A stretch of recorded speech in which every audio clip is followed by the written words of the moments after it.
दोस्तों नमस्कार। कुछ चीज़ें मीडिया चाहती है कि जनता भूल जाए।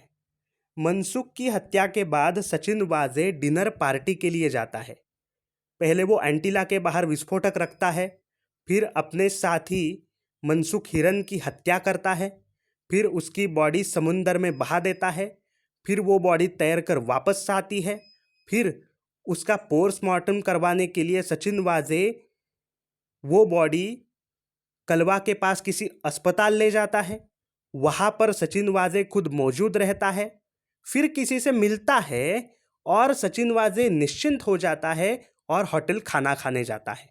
दोस्तों, क्या आप देश के सबसे शक्तिशाली व्यक्ति के घर के बाहर बम विस्फोटक रखने और इस साजिश में शामिल अपने साथी की हत्या के बाद उसकी डेड बॉडी मिलने पर पोस्टमार्टम के बाद होटल में डिनर का मजा इत्मीनान से ले सकते हैं? क्या एक भी निवाला आपके गले के नीचे उतरेगा? इतना बड़ा कांड और हत्या करने के बाद आप इतने निश्चिंत कैसे हो सकते हैं? लेकिन इधर ऐसा हुआ। जब तक यह कांड करने और बहाई हुई बॉडी तैर कर वापस आने के बाद उसका पोस्टमार्टम खुद मैनिपुलेट करके और फिर डिनर जाने के बीच में कुछ ऐसी चीज, ऐसी बात ना हुई हो जिसमें आपको आपकी सुरक्षा की पूरी तसल्ली, पूरी गारंटी ना मिली हो, तब तक आप होटल जाने की और खाना खाने की सोच भी नहीं सकते। जब तक कोई आपसे ये ना कहे कि जो किया है उसे मैं देख लेता हूँ, उससे मैं निपट लेता हूँ, तुम चुपचाप जाओ और मजे करो, तब तक इतना बड़ा कांड करने वाला शख्स खाना खाने नहीं जाएगा। दोस्तों, मैं बात कर रहा हूँ सचिन वाजे की, जिसने एंटीला के बाहर विस्फोटक रखने और मनसुख की हत्या के बाद उसकी बॉडी समुंदर में बहा देने और वह तैरकर वापस आने, फिर उसके पोस्टमार्टम के वक्त कलवा के अस्पताल में खुद उपस्थित रहने के बाद किसी से मुलाकात की और उसके सिर के ऊपर से सारा टेंशन गायब हो गया, दूर हो गया और वह देर रात होटल खाना खाने चला गया। और यह वही सचिन वाजे है जो ओबेरॉय जैसे 5 स्टार होटल के कमरे 100 दिन के लिए बुक करता था, करोड़ों रुपए में खेलता था वसूले हुए। तो उस दिन भी वह किसी सामान्य होटल में नहीं गया होगा खाना खाने।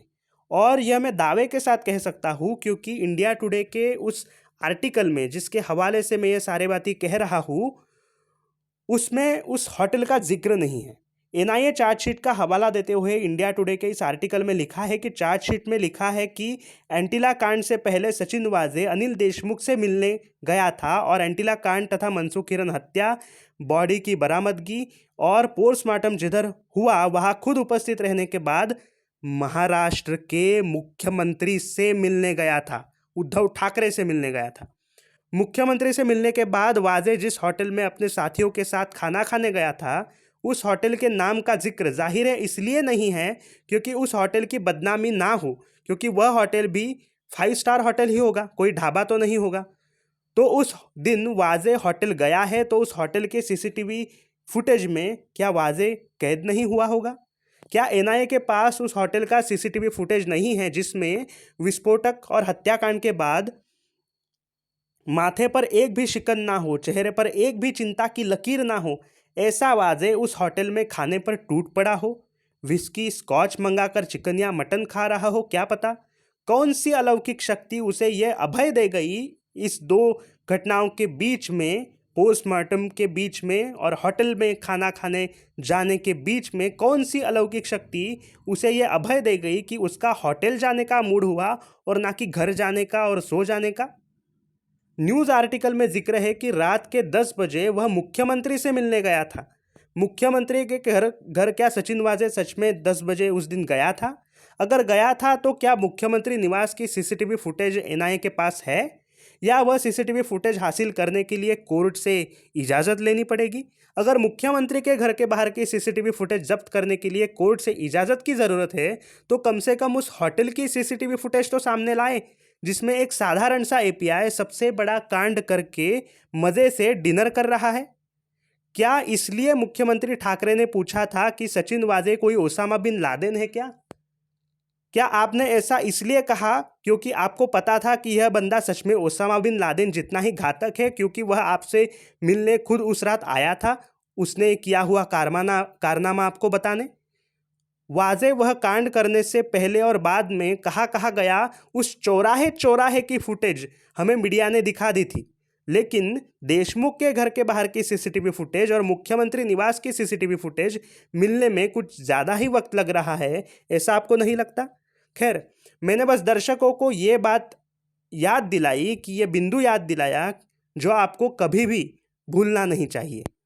इंडिया टुडे के आर्टिकल की लिंक जिसके हवाले से मैंने ये सारी बातें कही है, सारी बातें बताई है, वह मैं शेयर कर रहा हूँ इसी वीडियो के डिस्क्रिप्शन बॉक्स में। जाइए और चेक करिए और पढ़िए, उसमें पूरा डिटेल दिया गया है। उसके लास्ट पैराग्राफ में मेंशन है कि सचिन वाजे ये सारा कांड करने के बाद मुख्यमंत्री से मिलने गया था।